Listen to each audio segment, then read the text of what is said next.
আবারও ভূমিকম্পে কেঁপে উঠেছে বাংলাদেশ। এই ভূমিকম্পটি আজকে 4টা 15 মিনিট 47 সেকেন্ডে ঢাকা শহরের রাজধানীতে অনুভূত হয়। আমরা একটু আগে কথা বলেছি, আবহাওয়া পর্যবেক্ষণ কেন্দ্র থেকে আমাদেরকে জানিয়েছে 3.6 মাত্রার এই ভূমিকম্পটি হয়েছে একটু আগে, এবং এটার উৎপত্তিস্থল 1 সপ্তাহ আগে যেটা হয়েছিল সেটা হচ্ছে নরসিংদীর ঘোড়াশাল এলাকাতে, সেটা আর উৎপত্তিস্থল। আজকে এই একটু আগেই, অর্থাৎ প্রায় 15 মিনিট আগে যে ভূমিকম্পটি হয়েছে, তার আগে কিন্তু আমরা আজকে মানে গতকাল রাতে 3টা 29 মিনিটে বঙ্গোপসাগরে কিন্তু একটি ভূমিকম্প হয়। সেই ভূমিকম্পে কক্সবাজারের টেকনাফ জেলা কেঁপে ওঠে। আর রাত 3টায় হওয়াতে আসলে 3টা মানে 3:30, অর্থাৎ 3টা 29 মিনিটে সেটা হয়েছে। মানুষ খুব একটা টের পায়নি। যতদূর আমরা জেনেছি সেটা হচ্ছে টেকনাফ শহর থেকে বঙ্গোপসাগরের দিকের 118 কিলোমিটার দূরে সেই ভূমিকম্পটির উৎপত্তিস্থল ছিল। আজকে যখন সকালে একটি ভূমিকম্প, সেটা কক্সবাজারে টেকনাফে হয়েছে।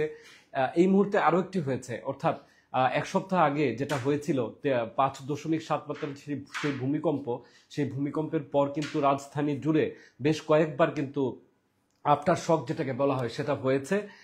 এবং তার 1 সপ্তাহ ব্যবধানে আজকে আবারও কেঁপে উঠেছে রাজধানী সহ সারা দেশ।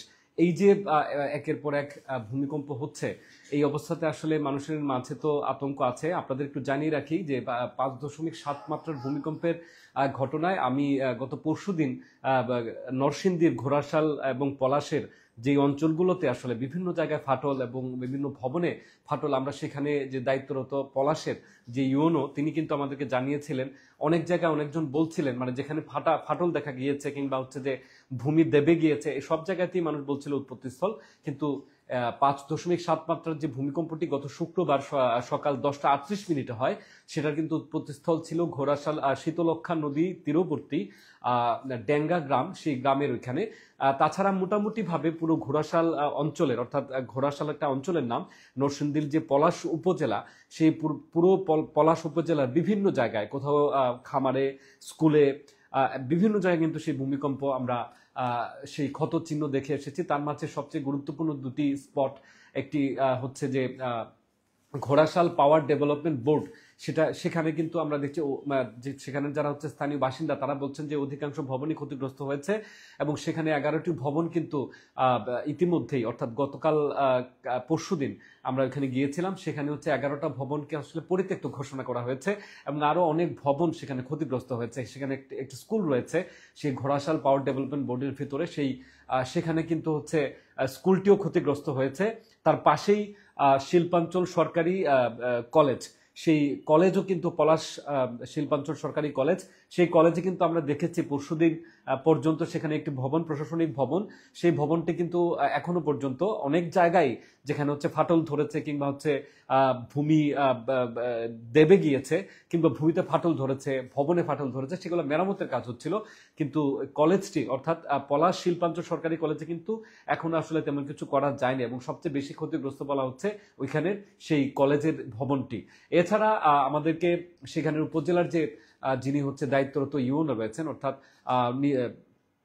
উপজেলা নির্বাহী কর্মকর্তা আবু বক্কর সিদ্দিকী, তিনি যেটা জানিয়েছেন, একেবারে প্রত্যেকটা সরকারি ভবন, খাদ্য গুদাম থেকে শুরু করে ফায়ার সার্ভিসের ভবন থেকে সব জায়গায় কিন্তু ক্ষতিগ্রস্ত হয়েছে। ঢাকার চিত্র আপনারা সবাই কম বেশি জেনে গেছেন।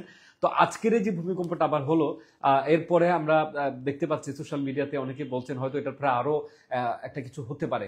তো এই যে ভূমিকম্পে আসলে একের পর এক আসলে কেঁপে উঠছে, আমরা দেখছিলাম যে আমি নিজে আসলে শুক্রবারে একটি রিপোর্ট করছিলাম যে এই যে ছোট ছোট ঝুঁকি বা ছোট ছোট হচ্ছে যে ঝাঁকুনি, এইটার পরে আসলে বড় কিছু হতে পারে। আবার এর বিপরীতেও কিন্তু আমরা প্রতিক্রিয়া দেখেছি বা হচ্ছে যে বিশেষজ্ঞদের মতামত দেখেছি যে হয়তো এই ছোট ছোট যে কম্পন, সেই কম্পনের ফলে হয়তো অনেক দীর্ঘ সময় ধরে এই অঞ্চলে, বিশেষ করে এখানে দুটি হচ্ছে টেকটোনিক প্লেটের দুটি হচ্ছে ফল্ট লাইন রয়েছে। একটাকে বলা হয় হচ্ছে সিলেট আসাম অঞ্চলের দিকে, সেটা হচ্ছে ডাহুকি বা ইন্ডিয়ার যে প্লেট, সেই প্লেটের কথা বলা হয়। আবার এদিকে আরেকটা ঢাকা শহর, আমরা যেখানে হচ্ছে রাজধানী বাংলাদেশের প্রাণকেন্দ্র, সেটার কাছাকাছি যেটা হচ্ছে যে মধুপুর ফল্ট, সেই ফল্টেরও কিন্তু মাঝে এই ঢাকা শহর আছে। ফলে এই দুটি যে টেকটোনিক প্লেট এবং বলা যায় যে ডেঞ্জার জোন, এটার মাঝে আসলে আমরা বসবাস করছি। এই মুহূর্তে আসলে যেহেতু আসলে প্রাকৃতিক বিপর্যয়, সেখানে আসলে অনেক কিছু আসলে আপনি চাইলে আগে থেকে করা সম্ভব নয়। ফলে মানুষের মাঝে সচেতনতা এবং সবচেয়ে বড় ব্যাপার, ভূমিকম্প পর্যবেক্ষণ কেন্দ্র শুক্রবার যেটা জানিয়েছিল যে এই ধরনের ঘটনা যেটা হয় আতঙ্ক তৈরি করা, গুজব তৈরি করা হয়, এবং বিশেষ করে যেটা মানুষের মাঝে অস্থিতিশীলতা তৈরি করা, সেটা রাজনৈতিক সাংস্কৃতিক অনেকভাবে হয়। তার চেয়ে বড় যে ঘটনা ঘটে সেটা হচ্ছে যে এই ধরনের যে গুজবের মাধ্যমে চুরি ছিনতাই থেকে শুরু করে এই ধরনের ঘটনাও কিন্তু ঘটে থাকে।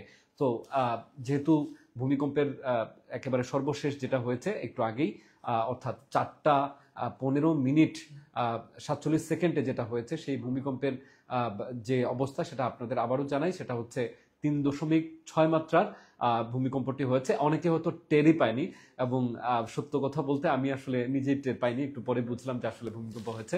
তো এই হচ্ছে যে আজকের যে এক সপ্তাহের ব্যবধানে যে আজকে যে আবার পঞ্চমবার ঢাকা শহর কেঁপে উঠলো, তার সর্বশেষ আপডেট। আমি তুহিনকান্তি দাস আপনাদের সঙ্গে ছিলাম। আজকের পত্রিকার সঙ্গে থাকুন।